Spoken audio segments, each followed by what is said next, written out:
ఓం సాయిరామ్. బాబా భక్తులందరికీ కూడా నమస్కారం అండి. అందరూ కూడా సుఖంగా సంతోషంగా ఎప్పుడూ కూడా ఆనందంగా ఉండాలి అని చెప్పి ఆ బాబాగారి తరపున నేను కూడా మనస్ఫూర్తిగా కోరుకుంటున్నాను. ఈరోజు బాబాగారు అందించే సందేశం ఏంటి అంటే కనుక, తల్లి వీరే వారు నిజంగా చీ కొట్టాలి, చెంప పగల కొట్టాలి. నీ నాశనాన్ని ఈ ముగ్గురు ద్రోహులు కూడా 1000 కళ్ళతోటి ఎదురు చూస్తూ ఉన్నారు. సాక్ష్యాధారాలతో సహా చూపిస్తాను అని చెప్పి ఏదో తెలియని సందేశంతో మన ముందుకు వచ్చారండి. వినే ముందు చాలామంది కూడా చెప్పుకోలేనటువంటి సమస్యలతోటి సతమతమైపోతూ వాటిని ఎలా తీర్చుకోవాలో తెలియక ఇబ్బంది పడిపోతూ ఉంటున్నారు. అటువంటి వారి కోసం శ్రీ షిరిడి సాయిబాబా ఆశీస్సులతో జ్యోతిష్యం చెప్పబడును గురూజీ శివరామరాజు గారు. Phone number 995994225552. మీరు ఇప్పటి వరకు ఎన్నో చోట్ల జ్యోతిష్యం చెప్పించుకొని మీరు ఆశించిన మార్పులు మీ జీవితాలలో జరగలేదని చెప్పి బాధపడి ఉంటారు. కానీ ఇక్కడ అస్సలు అలా జరగదండి.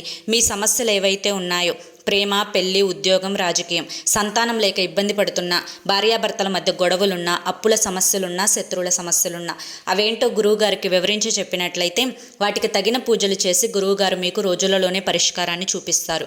గురువుగారు చెప్పింది చెప్పినట్లుగా 100కి 100% జరుగుతుంది.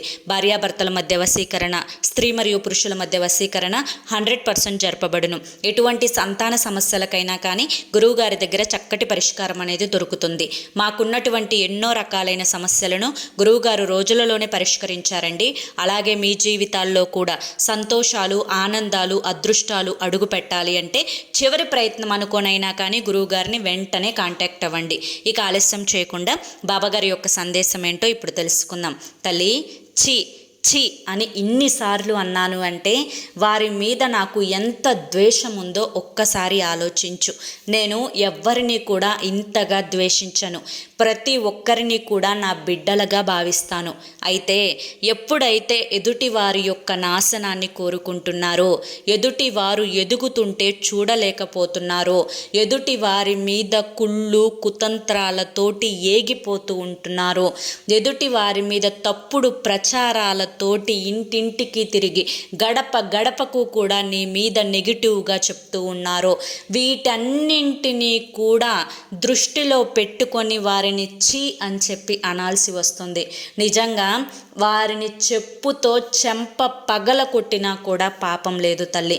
కానీ నువ్వు కనీసం చెంప పగలగొట్టే అంత నువ్వు ఆ స్థాయికి ఎదగకపోయినా కానీ వారితో స్మూత్గా, మంచిగా, ప్రేమగా మాట్లాడుతున్నావే. అసలు ఇంత అమాయకంగా ఎలా ఉండగలుగుతున్నావు తల్లి? మరి ఇంత మంచితనమా? ఎదుటి వారు నిన్ను మోసం చేస్తున్నారు, అవసరం కోసం మాత్రమే నిన్ను వాడుకుంటున్నారు.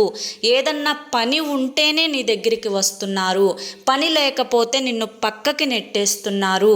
ఎదుటి వారు స్వార్థం కోసం ఉపయోగించుకుంటున్నారు అని నీకు తెలిసినా కూడా నువ్వు పిచ్చిదానిలాగా అమాయకంగా ఇంత మంచితనంతో వారి యొక్క అవసరాలను తీరుస్తూ, వారి యొక్క సమస్యలను నువ్వు చక్కగా పరిష్కరిస్తూ, మళ్ళీ నీ మీదనే కుట్రలు పన్నుతూ ఉన్నా కూడా నువ్వు ద్వేషం లేకుండా మాట్లాడుతున్నావు చూడు, అది నీ యొక్క మంచితనం. అందుకే నీకు తోడుగా నేనున్నాను తల్లి. కాబట్టి ఇప్పుడు ఈ ముగ్గురు పేర్లు ఎవరైతే నేను చెప్తానో జాగ్రత్తగా విను. ఈ ముగ్గురు కూడా నీకు రక్త సంబంధీకులైతే కాదు. ఈ ముగ్గురులో 2 నీ ఇంటి పార్టీకి చెందినవారు, ఒకరు బయట స్త్రీ అన్నమాట. ముగ్గురు కూడా స్త్రీలే.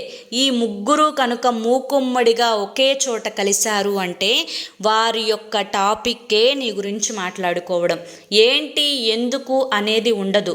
ఇక్కడ ఇంత భార్యాభర్తల మధ్య గొడవ జరిగినా, ఇంత పిల్లల మీద కేరింగ్ తగ్గినా, ఇంత ఒకరోజు వంట చేయకపోయినా, ఇంత ఒకరోజు ఇల్లు శుభ్రంగా ఉంచుకోకపోయినా, ప్రతి దాంట్లో కూడా వారు ఇంతను అంత చేసి ముగ్గురు చెప్పుకొని నిన్ను అలుసుగా జనాలలో క్రియేట్ చేస్తున్నారు తల్లి. ఈ ముగ్గురు కూడాను నువ్వు ఏదన్నా ఫంక్షన్ వచ్చిందనో, పార్టీ వచ్చిందనో వెళ్ళావు అంటే కనుక జనమందరూ కూడా వీళ్ళు చెప్పే మాటలు నిజమే అనుకుని నమ్మి నిన్ను అలుసుగా చూస్తూ ఉన్నారు.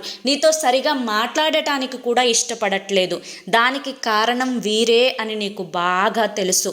తెలిసి కూడా నువ్వు ఇలా ఎలా ఉండగలుగుతున్నావో నిజంగా నాకు అర్థం కావట్లేదు తల్లి. బిడ్డ, ఒకే ఒక్క విషయం చెప్తాను, జాగ్రత్తగా విను. నువ్వు మంచితనాన్ని వదులుకోమని చెప్పి నేను చెప్పడం లేదు, కానీ నిప్పు అది కాలుతుంది అని తెలిసినా కూడా నువ్వు దాన్ని పట్టుకునే ప్రయత్నం చేస్తే తెలిసి కూడా తప్పు చేస్తున్నట్లే కదా లెక్క. కాబట్టి నువ్వు ఎంతవరకు ఉండాలో అంతవరకు ఉండు. అప్పుడప్పుడు కాదు, లేదు, నేను చెయ్యను, నా వల్ల కాదు అనే మాటలు చెప్పడం కూడా నేర్చుకో తల్లి. అలాగే సూటిపోటి మాటలు అనడం కూడా తెలుసుకో తల్లి. అప్పుడైనా వారికి బుద్ధి వస్తుందేమో. ఎందుకు అంటే కనుక అమాయకురాలిని చేసి ఆటాడుకుంటున్నారు కదా తల్లి. పెళ్ళైన దగ్గర నుంచి ఒంటరిగా చేసేశారు కదా. నీకు ఎంత బాధ ఉన్నా కూడా ఎవరికీ చెప్పుకోలేకపోతున్నావు. కనీసం నీ జీవిత భాగస్వామి కూడా నిన్ను అర్థం చేసుకునే ప్రయత్నమే చేయడం లేదు. ఆఖరికి నీ కడుపున పుట్టిన బిడ్డలు కూడా నిన్ను ఎప్పుడూ కూడా వారి యొక్క అవసరాల కోసం మాత్రమే వాడుకొని నిన్ను ఒక వస్తువులాగే చూస్తున్నారే తప్ప ఒక మనిషిలాగానే చూడట్లేదు తల్లి. ఎంత చెప్పినా కూడా నువ్వు ఈ జన్మలో ఎన్నో కష్టాలని అనుభవిస్తున్నావు. ప్రతి కష్టాన్ని కూడా తీరుస్తానమ్మా. ఏ మాత్రం కూడా నువ్వు బాధపడకు, ఆలోచించకు. మనసుని నిమ్మలంగా ఉంచుకో, ప్రశాంతంగా ఉండు, చక్కగా ధైర్యంగా ఉండు. ఏ మాటలు పట్టించుకోకు, ఏది మనసుకు తీసుకోకు అని చెప్పి, అలాగే ఎప్పుడూ కూడా ధైర్యాన్ని మాత్రం పక్కన పెట్టొద్దు. అలాగే ఒంటరితనంగా ఫీల్ అవ్వద్దు. నువ్వు ఏ తప్పు చేయనప్పుడు ఎదుటి వాళ్ళు మోపే నిందలను నువ్వు భరించాల్సినటువంటి అవసరం లేదు తల్లి. విలువ లేని చోటికి అడుగు పెట్టకు. నీకు విలువిచ్చే ఆ యొక్క మనుషుల దగ్గరికి మాత్రమే వెళ్ళు, వారితోనే మాట్లాడు.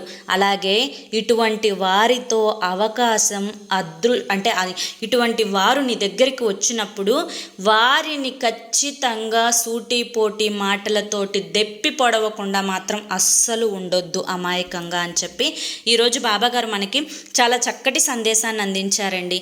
మరి బాబాగారు అందించిన ఈ సందేశం మీ అందరికీ కూడా నచ్చింది, అర్థమైంది అని చెప్పి అనుకుంటున్నాను. నచ్చింది, అర్థమైంది అని చెప్పి అనిపిస్తే ఈ వీడియోకి ఒక లైక్ ఇవ్వండి. అలాగే కింద కామెంట్ సెక్షన్లో ఓం సాయిరామ్ అని చెప్పి టైప్ చేయండి. మొదటిసారి మన సాయి పిలుపు ఛానల్లోకి వచ్చినట్లయితే మన ఛానల్ని సబ్స్క్రైబ్ చేసుకొని సపోర్ట్ చేయండి. రేపు మరొక మంచి వీడియోతోటి మళ్ళీ కలుసుకుందాం. అంతవరకు కూడా బాబాగారి యొక్క ఆశీస్సులు మీ మీద, మీ కుటుంబ సభ్యుల మీద ఎల్లకాలం ఉండాలి అని చెప్పి మనస్ఫూర్తిగా కోరుకుంటూ సర్వేజన సుఖినో భవంతు. అలాగే మీరు ఎటువంటి సమస్యలతోటి, కష్టాలతోటి, ఆర్థిక ఇబ్బందులతోటి, భార్యాభర్తల మధ్య సమస్యలతోటి, ఇంకా ఏమన్నా పర్సనల్ సమస్యలతోటి బాధపడుతున్నా కానీ స్క్రీన్ మీద కనిపిస్తున్నటువంటి గురువుగారి నెంబర్కి వెంటనే కాంటాక్ట్ అవ్వండి. ఎన్నో ప్రయత్నాలు చేసి ఉంటారు కదా కష్టాలు పోగొట్టుకోవడానికి. చివరి ప్రయత్నం అనుకోనైనా కానీ గురువుగారి నెంబర్కి కాంటాక్ట్ అవ్వండి. సమస్యల నుంచి బయటపడి ఆనందంగా జీవితంలో ముందడుగు వేయండి. జై సాయిరామ్.